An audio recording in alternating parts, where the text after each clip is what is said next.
La Bible raconte que Jean, le disciple de Jésus, avait été arrêté pour prêcher l'Évangile et purger sa peine sur l'île de Patmos, dans la région alors connue sous le nom d'Asie mineure, l'actuel territoire de la Turquie.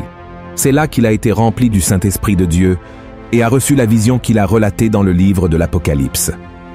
Comme nous le savons, le dernier livre de la Bible relate des événements liés à la fin des temps, au retour de Christ, à la défaite définitive de Satan et au jugement final, où hommes et femmes seront jugés par le Seigneur et connaîtront leur destin éternel. Mais dans cette vidéo, je vous parlerai du chapitre 13, qui concerne les deux bêtes qui ont émergé pendant la période de la Grande Tribulation. Il est probable que vous connaissiez déjà ces deux êtres, même ceux qui ne sont pas chrétiens et connaissent peu les Écritures. À un moment donné, avez-vous entendu parler des bêtes de l'Apocalypse, que ce soit dans un film, un livre, ou même dans des histoires racontées par les personnes âgées? Mais ce que peu de gens savent, c'est que ces deux bêtes sont des figures différentes. L'une est la bête qui est sortie de la mer et l'autre est la bête qui est sortie de la terre. Et il y a beaucoup de confusion à propos de leur signification. C'est pourquoi je vais vous montrer qui sont les deux bêtes de l'Apocalypse et quel est le rôle de chacune d'entre elles pendant la fin des temps. Pour cela, je ne m'appuierai pas sur des films ou des livres de fiction, mais sur la parole de Dieu.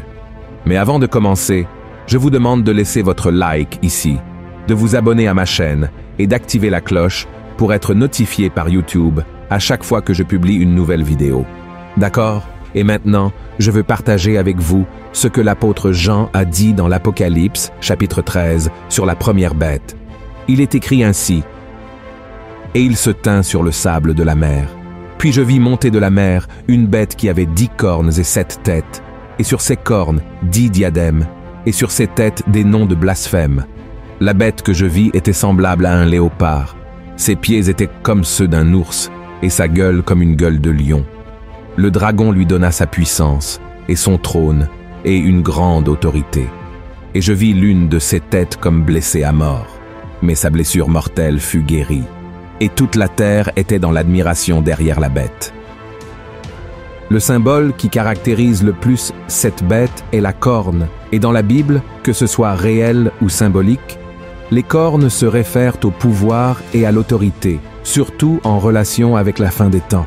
Cette bête est la même que celle mentionnée par le prophète Daniel dans l'Ancien Testament. Voyons ce qu'il a dit. « Après cela, je regardais pendant mes visions nocturnes, et voici, il y avait un quatrième animal, terrible, épouvantable et extraordinairement fort. Il avait de grandes dents de fer, il mangeait, brisait, et il foulait aux pieds ce qui restait.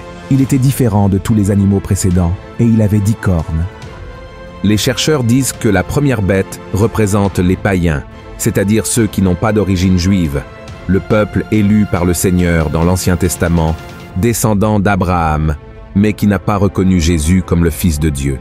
De plus, la vision de Jean de cette créature, ressemblant à un léopard avec les pieds d'un ours et la bouche d'un lion, est complètement symbolique.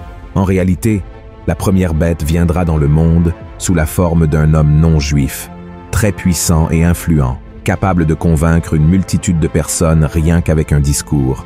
Cela s'explique par le fait que cette bête viendra avec un grand pouvoir et une autorité du dragon, c'est-à-dire de Satan. Cette première bête est l'Antéchrist.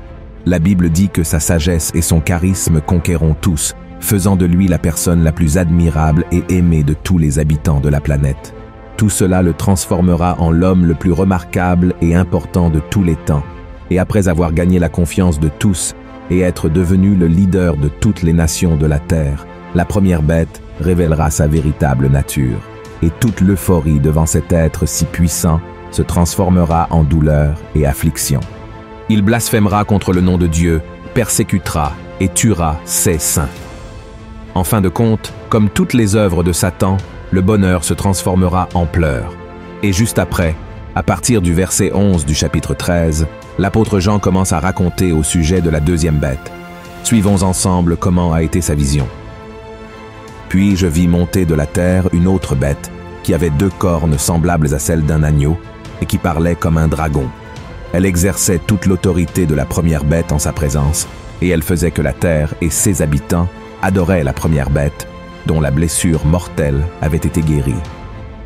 Elle opérait de grands prodiges, même jusqu'à faire descendre du feu du ciel sur la terre, à la vue des hommes. Observez que la deuxième bête aura également une grande autorité et accomplira des miracles au nom de la première bête, tout comme l'Antéchrist. Cette figure viendra également sous la forme d'un homme, et la Bible l'appelle le faux prophète. Cependant, il y a une différence entre elles. La deuxième bête émergera du sein du peuple d'Israël et sera probablement un grand leader religieux qui trompera beaucoup de ses propres compatriotes, amenant les foules à idolâtrer la première bête. De plus, elle accomplira également des exploits étonnants, comme ressusciter les morts et faire parler une image. Une autre action que la deuxième bête entreprendra est d'obliger tout le monde à recevoir une marque sur la main droite ou sur le front. Cette marque, représentée par le nombre 666, sera nécessaire pour que les gens puissent acheter ou vendre, et sans elle, ils ne pourront pas effectuer de transactions commerciales. Cependant, le règne de ces deux bêtes ne durera pas éternellement. Dans le chapitre 19 de l'Apocalypse, l'apôtre Jean raconte que Jésus reviendra dans la gloire et la puissance pour livrer une guerre contre le malin et enverra ses deux figures en enfer. Voyons ce qui est écrit. « Et je vis la bête et les rois de la terre, et leurs armées rassemblées pour faire la guerre à celui qui était assis sur le cheval et à son armée. Et la bête fut prise, et avec elle le faux prophète, qui avait fait devant elle les prodiges, par lesquels il avait séduit ceux qui avaient pris la marque de la bête et adoré son image. Ils furent tous les deux jetés vivants dans l'étang ardent de feu et de soufre. » Si nous analysons l'Évangile, nous verrons que la fin des temps sera marquée par la tromperie. Jésus a averti qu'avant l'apparition de l'Antéchrist et du faux prophète, beaucoup se présenteraient comme de grands hommes de Dieu pour séduire et tromper les gens.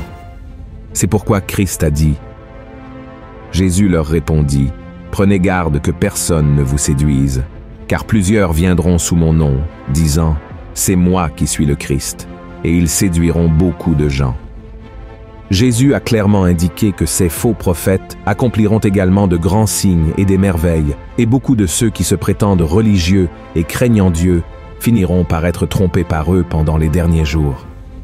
Cela s'explique par le fait que ces faux prophètes ne sont pas faciles à identifier.